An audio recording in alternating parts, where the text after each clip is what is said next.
Assalamualaikum warahmatullahi wabarakatuh. Selamat pagi anak-anakku semuanya. Pada pagi hari ini kita kembali melaksanakan BDR yang pada pagi hari ini insya Allah kita akan belajar melanjutkan materi kita tentang tematik, yaitu tema 8 buku 5H. Pada pagi hari ini Bapak ambil mata pelajaran IPA ya dengan KD 3.8 yang berbunyi perubahan lingkungan. Yang tepatnya anak-anak bisa lihat pada halaman 51 sampai 55, yaitu tentang perubahan lingkungan. Anak-anakku semuanya, manusia terutama bangsa Indonesia yang sebagian besar penduduknya hidup dari bercocok tanam atau mengolah lahan pertanian untuk memenuhi kebutuhan hidupnya atau untuk mensejahterakan hidupnya, maka bangsa Indonesia dikenal dengan bangsa yang agraris karena sebagian besar penduduknya hidup dari pertanian.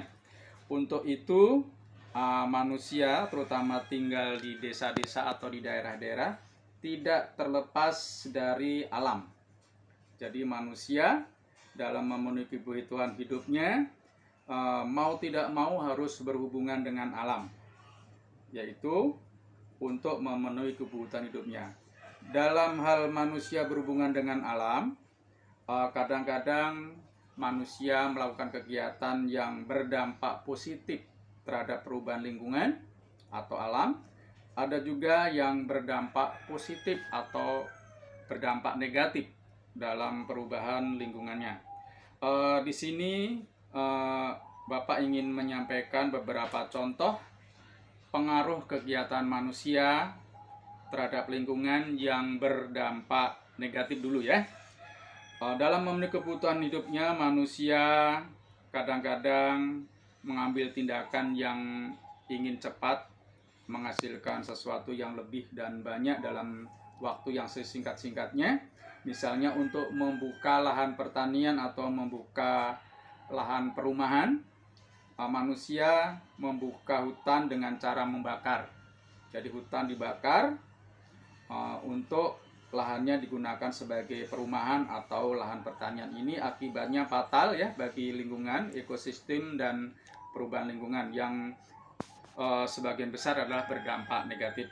Kemudian contoh yang kedua adalah penambangan pasir yang dilakukan oleh manusia untuk memenuhi kebutuhan hidupnya, yaitu pasir diambil biasanya di lereng-lereng bukit atau lereng-lereng pinggir sungai atau di sungai itu sendiri, yang ini dapat menyebabkan erosi yang dapat membahayakan lingkungan hidup manusia itu sendiri.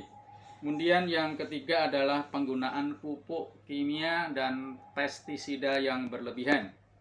Karena manusia ingin tanamannya subur, dia tidak pikir panjang untuk kedepannya, maka dia menggunakan pupuk-pupuk kimia yang tentunya kalau melebihi takaran akan berakibat fatal, yaitu lahan pertaniannya menjadi tandus, tidak subur lagi. Karena yang bagus adalah menggunakan pupuk hijau, kompos, dan lain sebagainya ya. Jadi penggunaan pupuk kimia harus ada takaran tertentunya ya. Begitu juga untuk pembasmi hama tanaman juga tidak boleh berlebihan. Kalau berlebihan nanti hamanya menjadi kebal ya. Itu contoh dari dampak negatif yang ditimbulkan oleh kegiatan manusia terhadap perubahan lingkungan.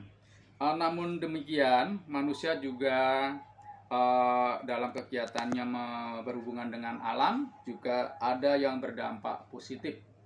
Contohnya yang berdampak positif dalam mengolah lahan pertanian di lereng yang miring, di lereng-lereng gunung, manusia biasanya membuat terasering atau sengkedan.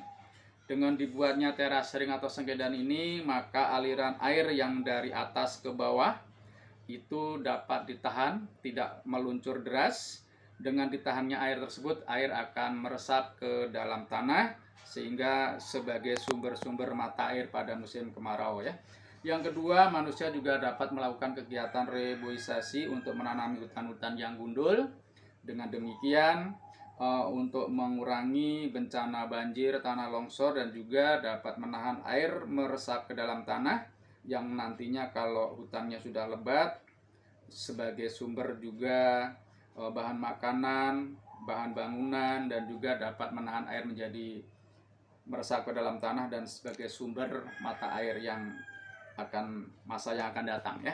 Itu contoh dari dampak positif yang ditimbulkan oleh kegiatan manusia terhadap lingkungannya. Di samping manusia yang menimbulkan dampak negatif dan positif terhadap perubahan lingkungan juga disebabkan oleh faktor alam itu sendiri. Misalnya angin kalau datangnya berlebihan dapat merusak tanaman, rumah roboh, angin pohon-pohon tumbang yang datang, misalnya angin puting beliung, angin tornado, dan lain-lain. Tapi kalau anginnya itu datangnya sesuai dengan kebutuhan lingkungan, ya dapat membuat manusia sejuk, dingin, semilir, dan membantu penyerbukan tumbuh-tumbuhan. Kemudian hujan juga kalau datangnya berlebihan juga dapat menyebabkan banjir, erosi karena tergerus aliran air hujan dan sebagainya. Tapi kalau datangnya cukup sedang saja, jadi untuk menjaga sirkulasi atau siklus air yang ada di permukaan bumi ini berjalan dengan normal ya. Kemudian sinar matahari juga dapat mempengaruhi perubahan lingkungan ya. Pada musim kemarau kalau sinar mataharinya terik bersinar, maka semua yang ada di permukaan bumi akan menguap.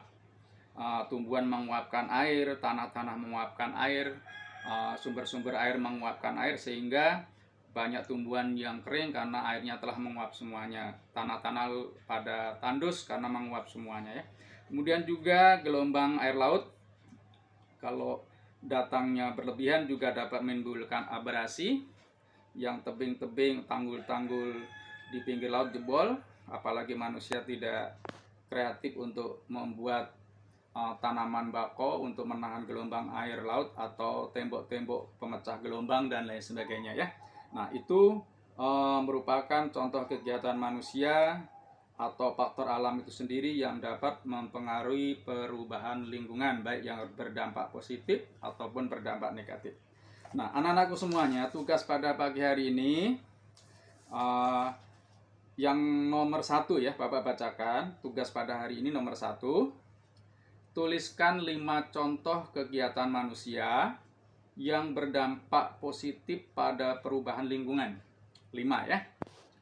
Bapak ulangi, nomor 1, tuliskan 5 contoh kegiatan manusia yang berdampak positif pada perubahan lingkungan. Itu nomor 1.